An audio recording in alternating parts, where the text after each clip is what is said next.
Assalamualaikum warahmatullahi wabarakatuh. Pada pertemuan kali ini, kita telah memasuki bab 2, yaitu menumbuhkan kesadaran terhadap Undang-Undang Negara Republik Indonesia tahun 1945. Dan subbabnya yaitu akan dijelaskan mengenai kedudukan pembukaan Undang-Undang Dasar Negara Republik Indonesia tahun 1945 dan hubungan pembukaan dan proklamasi kemerdekaan. Mari simak penjelasannya.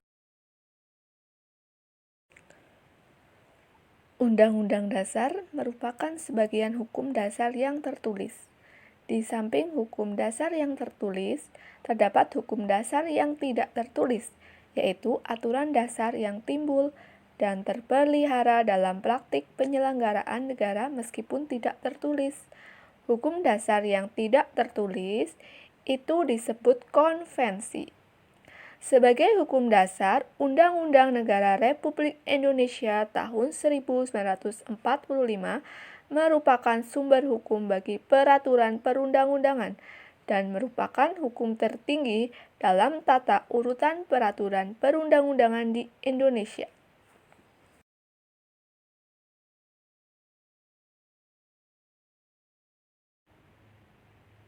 Pembukaan Undang-Undang Dasar 1945 memiliki kedudukan hukum yang kuat, bahkan secara yuridis tidak dapat diubah serta melekat pada kelangsungan hidup negara. Hal ini berdasarkan alasan-alasan sebagai berikut. 1. Menurut tata hukum, suatu peraturan dapat diubah atau dihapuskan oleh penguasa atau peraturan yang lebih tinggi daripada penguasa yang menetapkannya. 2. Pembukaan Undang-Undang Dasar 1945 pada hakikatnya merupakan suatu tertib hukum yang tertinggi di negara Republik Indonesia.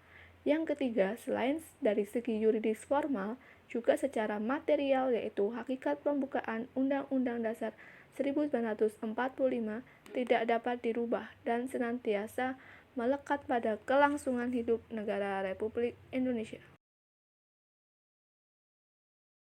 Kedua, Ibu akan membahas mengenai hubungan pembukaan dan proklamasi kemerdekaan.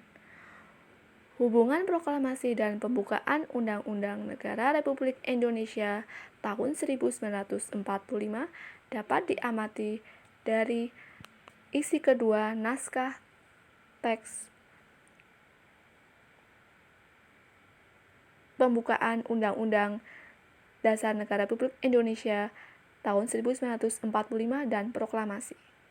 Proklamasi kemerdekaan memuat dua hal pokok, yaitu pernyataan kemerdekaan bangsa Indonesia dan tindakan yang harus segera dilakukan dengan pernyataan kemerdekaan. Alinea ketiga, pembukaan Undang-Undang Dasar Negara Republik Indonesia tahun 1945 memuat pernyataan kemerdekaan. Pernyataan kemerdekaan di alinea pertama ini diawali dengan pernyataan bahwa kemerdekaan adalah hak segala bangsa. Di alinea kedua, alasan perjuangan kemerdekaan bangsa Indonesia telah sampai pada saat yang menentukan. Juga dipertegas bahwa kemerdekaan merupakan atas berkat rahmat Allah yang Maha Kuasa dan didorongkan oleh keinginan luhur.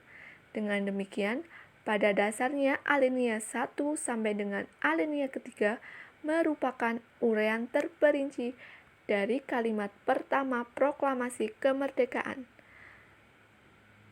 Alinea 4 memberi arah pertanggungjawaban terhadap pelaksanaan proklamasi kemerdekaan. Kemudian isi pokok kedua proklamasi kemerdekaan yaitu tindakan yang harus segera dilakukan antara lain dengan menetapkan Undang-Undang Negara Republik Indonesia tahun 1945 yang memuat pembukaan.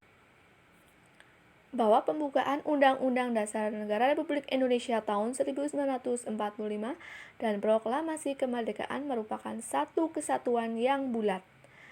Makna yang terkandung di dalam pembukaan merupakan amanat dari proklamasi kemerdekaan.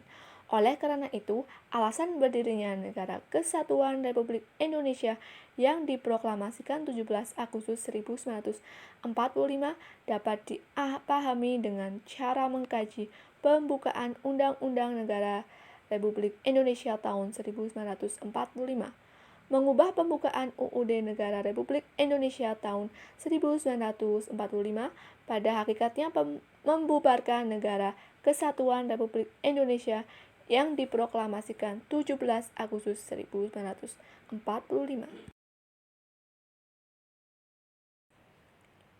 Demikian materi yang dapat Ibu sampaikan. Kurang lebihnya mohon maaf. Wassalamualaikum warahmatullahi wabarakatuh.